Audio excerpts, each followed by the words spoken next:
A maçonaria e as origens da Guerra de 1914.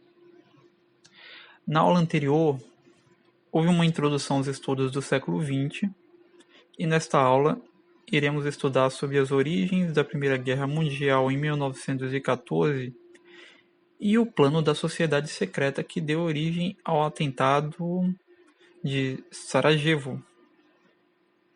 Depois de um estudo aprofundado, muitos historiadores afirmam que a Primeira Guerra Mundial em 1914 foi, na realidade, uma guerra de maçons e judeus, talvez provocada, em todo caso, utilizada por eles para se concretizar a queda da monarquia pela instauração da República na Europa, pelo desmembramento da Áustria Católica, pela transferência para as mãos judaicas da hegemonia financeira e pela criação da Liga das Nações, que já não fazia um tempo,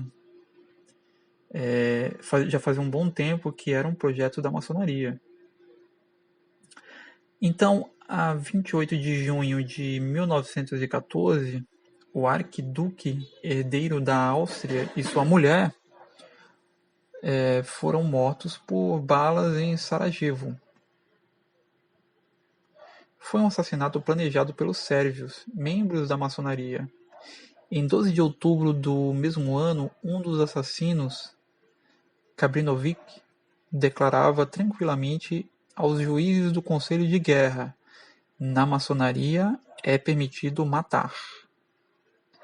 A Primeira Guerra Mundial envolveu todas as grandes potências, e na verdade todos os estados europeus, com exceção da Espanha, os Países Baixos, os 3 países da Escandinávia e a Suíça.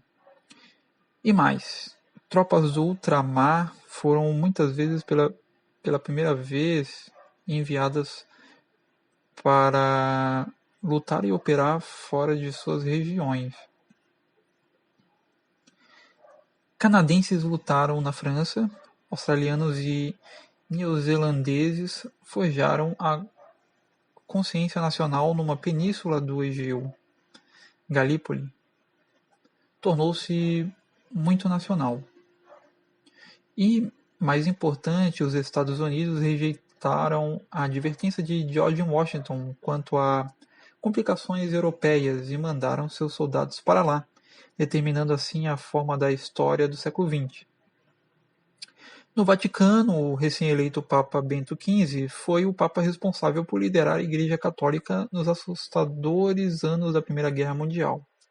Após um período de praticamente meio século de grande crescimento da Europa, onde se viu muito progresso tecnológico, os países caíram em um conflito bélico que assustou os europeus e o mundo.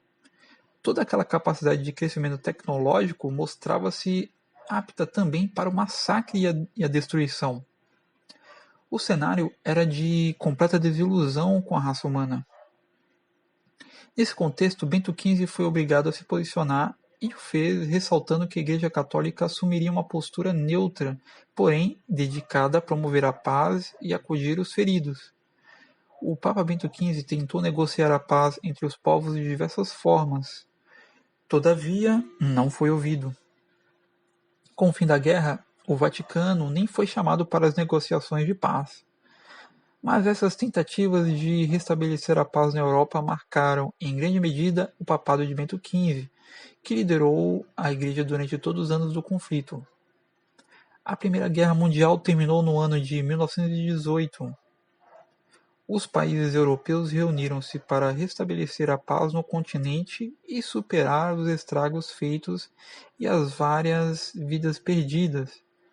Mais uma vez, Bento XV mostrou-se sintonizado com a situação política internacional e procurou adaptar a Igreja às características que emergiam no novo sistema.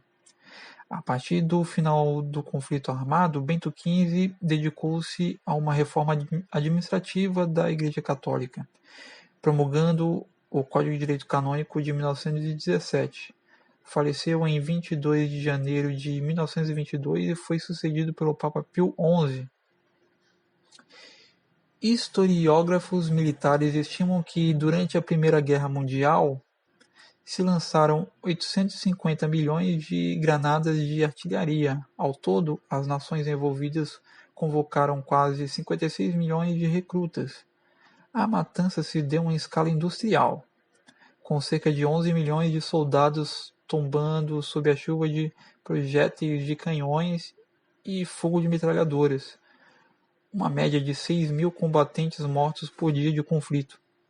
A esses se juntaram 21 milhões de feridos, soldados que perderam membros ou parte deles, que ficaram paralíticos ou acamados, foram submetidos a amputações, terminaram cegos ou surdos.